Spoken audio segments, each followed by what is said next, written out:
At its peak, they had 130 certified people out searching for her. Hidden in the vast wilderness of the Appalachian Trail, Geraldine Jerry Largay, a 66-year-old adventurous hiker from Tennessee, discovered both the beauty and dangers of one of America's most renowned hiking trails. Jerry, who had dreamed for years of completing the 2,200-mile trail that stretches across 14 states, started her hike full of courage. Well prepared and enthusiastic, she was supported by her husband George, who met her at various trail crossings to replenish supplies and keep her company. Armed with a deep passion for nature and a steadfast will, she braved the trails from Georgia to Maine. However, during her journey through Maine's notoriously challenging wilderness, her adventure took a tragic turn. This is the story of Geraldine Jerry Largay and her unforgettable hike along the Appalachian Trail. But first, let's return to where it all began for Geraldine. Geraldine Largay, known as Jerry to her friends, spent years dreaming of hiking the Appalachian Trail. It had been her lifelong ambition. It was a mammoth task, taking in 14 states from Springer Mountain in Georgia to Mount Katahdin in Maine. Stretching for 2,200 miles, the trail attracts more than 3 million visitors every year, and in 2013, Geraldine was one of them. Hiking was a love of Jerry's. She was a retired Air Force nurse and now devoted her time to her family and her church in Brentwood, Tennessee. She would often wander the local woodlands with a nature guidebook in hand, and as soon as her grandson could walk, she took him out hiking. She had planned for the Appalachian Trail rigorously. In preparation, she had hiked long trails near her home in Tennessee, had attended a course on taking on the Appalachian Trail, and planned her route and proposed stops meticulously. Her husband George would meet her at trailheads and road crossings along the way and take her into the nearest town for her to restock supplies. George himself was not keen to accompany his wife on the adventure. The idea of camping in the same wet clothes for 2 or 3 days in a row and sleeping in tents during pouring rain was not his idea of fun. But he knew Jerry had limitations in what she could carry for the trek, particularly since suffering from a back injury. So he agreed to meet her at the specified locations for small reunions and to replenish her supplies. He was more comfortable knowing that Jerry was going to hike the trail with her friend, Jane Lee. During her practice walks leading up to the challenge, Jerry had learned some valuable lessons. Finally, the day had come, and as is often the tradition with hikers of the trail, Jerry gave herself the trail name Inchworm. It was suitable as she knew that she would be taking some time completing the trek. On April 23, 2013, Jerry and Jane headed north from Harpers Ferry, West Virginia. They decided to do a flip-flop hike, which meant starting in the middle of the trail and hiking northwards, then driving back to the middle and hiking southwards. George met the two friends at the end of each day. He would have scouted out a suitable camping ground for them or booked them all into a motel. Once they all stayed at a fellow hiker's home in Vermont, a 72-year-old woman who went by the trail name Tenderfoot. But 2 months into their adventure, things took an unexpected turn. Towards the end of June, just as the hiking duo had crossed into New Hampshire, Jane's daughter contacted her to say she had broken her ankle. Jane left Jerry to hike the remainder of the trail alone. Having already hiked 1,000 miles of the trail, Jerry was in the swing of things. The experience was living up to her expectations, and she made friends easily with other hikers on the route. But whilst Jerry felt she was as prepared for her hike as she could have been, she struggled with a few elements. Her friend Jane mentioned how Jerry often struggled to keep up on some of the more challenging terrain. But perhaps the most worrying thing of all was Jerry's poor sense of direction. She had strayed from the path several times, only for Jane to notice and get them back on track. Not only did Jerry lack a sense of direction, but the weather was also against her. It was an exceptionally wet spring, and entire sections of the trail overflowed with rainwater. On a few days, the weather was so bad that she had to simply hunker down and wait it out. The most remote parts of the trail were impossible for George to get to, so Jerry would find huts to spend the night in. These huts or lean-tos were maintained by the Appalachian Mountain Club, and often that's where Jerry would make friends and share tales with fellow hikers. By mid-July 2013, Jerry had reached Maine's notorious 100-mile wilderness. Knowing how tricky the upcoming terrain could be, Jerry had packed a tent for this leg of her journey as backup. but her aim was to sleep in the lean-tos along the route. She planned to walk from hut to hut over the next few days until she met George at Route 27, but unfortunately, she would never make it to the planned meeting point. On Sunday, July 21st, Jerry made it to the Poplar Ridge lean-to.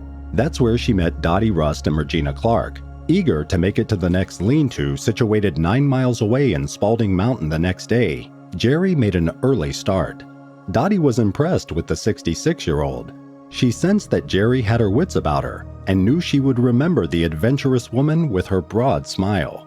Just before Jerry set off, Dottie snapped a photograph of her standing outside the lean-to in her red fleece. "It'll make a perfect Christmas card," she said, smiling back at Jerry. Jerry quickly sent a text to George to let him know she was setting off, and then turned her phone off and continued along the trail. It had just turned 7 a.m. on Monday, July 22nd. With the laws of the Appalachian Trail stating that people should leave no trace, the general advice for going to the bathroom along the trail is to dig a hole 200 feet off the path and bury it. So when the call of nature arose, Jerry did just that.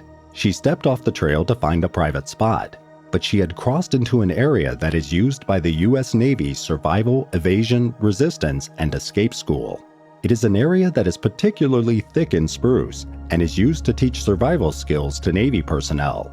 When Jerry stood back up, she pulled on her backpack and then looked around. She began walking in the direction she thought the trail was in, but after a minute or two, she didn't come across the footpath. The more she wandered, the more she became disoriented and lost. An easy thing to happen when everything looks the same. She pulled out her mobile phone, switched it on, and sent a text to George. "In some trouble. Got off the trail to BR. Now lost. Can you call AMC to see if a trail maintainer can help me? Somewhere north of Woods Road. XOX." When she pressed send, the notification of a failed message came back. There was no phone reception. Jerry decided to climb to higher ground so she could send the text. The going was tough. The tree cover was dense, and the terrain became increasingly steep. She became exhausted, and by late afternoon, decided to pitch her tent. She needed a rest. She had tried to send the text to George repeatedly throughout the day, but none of them had made it through to him. She would rethink things in the morning. Instead of spending the night in the lean-to on Spalding Mountain, Jerry snuggled into her sleeping bag inside her tent, listening to the rain pattering on the canvas. The following morning was Tuesday, the day she was supposed to be meeting George. He had already arrived at the meeting place and sat in his SUV all day waiting for Jerry. But the weather was terrible.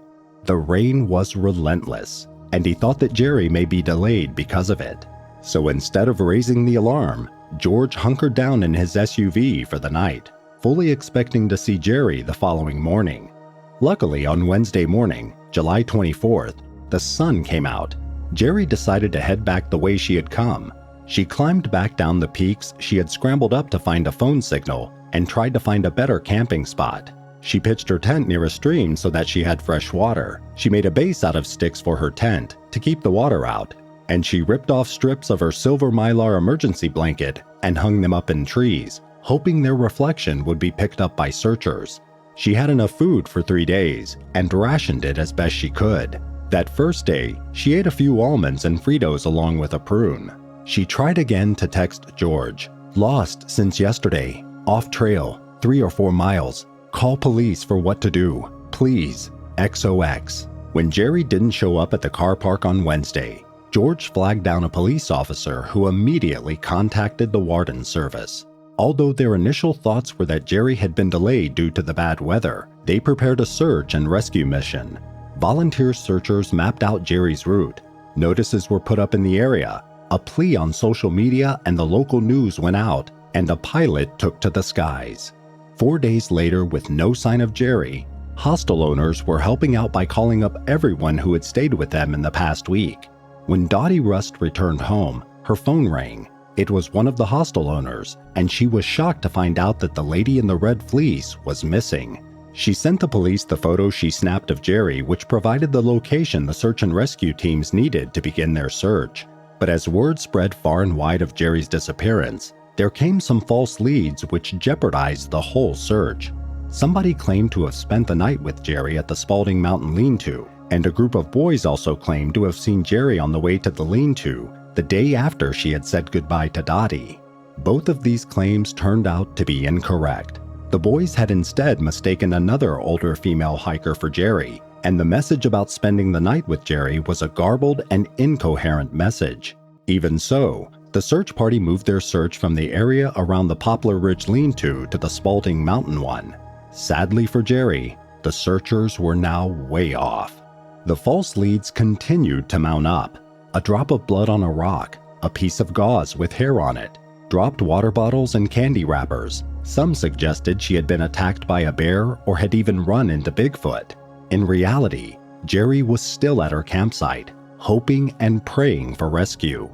She could hear the search planes and helicopters overhead, and frantically waved her red fleece above her head. But she had camped in such thick woodland that nobody could see her from the air. She had started fires with her fire-starting tools, but instead of building them into a massive bonfire that could be seen from the air, she extinguished them at the end of each day. By 28 July, 6 days after stepping off the trail, Jerry had eaten the last of her food and began to lose energy. She had contemplated moving camp, but it was too exhausting traipsing through the tangled undergrowth. Tragically, Jerry had a spot locator which would have signaled her whereabouts to the emergency services, but she had left it in George's SUV. As the days ticked by, George and the rest of the family were terrified that they may never see Jerry again. They all helped in the attempts to find her. The search was a Herculean effort which involved helicopters, planes, the Civil Air Patrol, the Department of Forestry, ATVs, horse riders, and canine units. The undergrowth was so thick in some places that the dogs had to be carried. Jerry had little energy to do anything other than lie in her tent. She had passed her time by reading and rereading the paperback novel she had with her, tying knots with her dental floss, and writing in her beloved journal. She detailed every second of her adventure in her journal, especially how she came to be so lost and how hope was fading with every day that passed. But she remained upbeat and positive. She could feel that George was searching for her and thinking of her, and hearing the planes overhead gave her hope that she would be found one day. On August 6th, Jerry turned her phone on again. There was, of course, still no service, but she tried to send a message anyway. She had already been lost for 2 weeks and hadn't eaten now for 9 days. Jerry began to prepare for her end. Her biggest regret was leaving her family, and she wrote each member a long letter in her journal. She tore a piece of paper out and wrote the following message on it. "When you find my body, please call my husband George and my daughter Carrie. It will be the greatest kindness for them to know that I am dead and where you found me, no matter how many years from now. Please find it in your heart to mail the contents of this bag to one of them." She then sealed her journal along with the note into a plastic bag. She walked to the nearby stream and washed her favorite shirt. It was a bright pink one that George had bought her. She chopped up her credit card so that nobody could use it and buried the pieces. She kept her driver's license so that she could be easily identified, neatly stacking her pots and pans, and crawled into her sleeping bag for the final time. Jerry's final diary entry was made on August 10th. She had survived for nearly 3 weeks in the wilderness, most of that time without food. Agonizingly, on August 8th, the hiker who the boys had mistaken for Jerry came forward. She confirmed that she had been staying at the same lean-to as Jerry and left just after her in the morning. She was a faster hiker than Jerry, so she should have caught up with her before noon that day, but she never saw her. The search teams now realized that Jerry had never made it to the second lean-to on Spalding Mountain.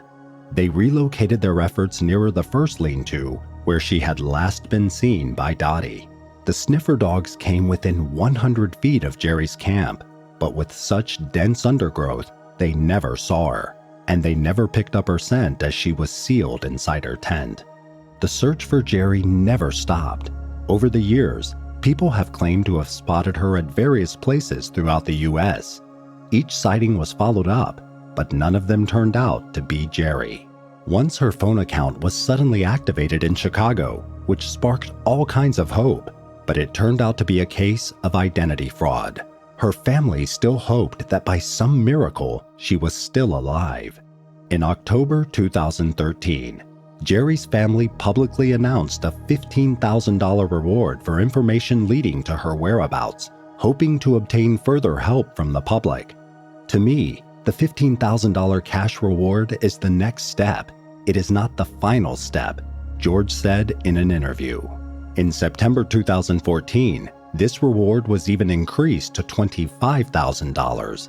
Despite these false signals and countless searches that came to nothing, authorities and volunteers continued to search, determined to find any kind of answers. 2 years after she went missing, a forester stumbled across Jerry's collapsed tent in October 2015. Inside, Jerry's remains were still in her sleeping bag. Next to her, still sealed inside the waterproof bag, was her journal, and with it the note to deliver it to her loved ones. It was a heart-wrenching find, and for her family to know that Jerry had lived for so long in the wilderness after she went missing was hard to bear. She had been an incredibly tough and resilient woman, and knowing that her passing was long and drawn out was heartbreaking. Tragically, just 2,300 feet from Jerry's camp was a track known as Railroad Road, which intersected the Appalachian Trail and eventually became a public road. Jerry was so close to help, yet had been unable to get there. She was absolutely where she wanted to be, doing absolutely what she wanted to be doing with every fiber of her being, said George in an interview. DNA analysis on Jerry's body found that she had passed away due to lack of food and water, as well as environmental exposure. Her family made the difficult journey to her campsite to collect her remains. Her son-in-law made a cross which they erected at the site. It had messages from all the grandchildren, and Jerry's daughter vowed to take them there one day so that they could see just how strong their grandmother was. If I next see her in heaven, I'm glad she'll be able to put in a good word for me to help improve the odds of joining her, and I would thank her for having been the love of my life, having given me the best 45 years of my life. She was everything. She meant everything to me. Still does, George said. Sadly, George Largay also passed away on September 30th, 2019, after a heroic battle with pancreatic cancer. May they both rest in peace.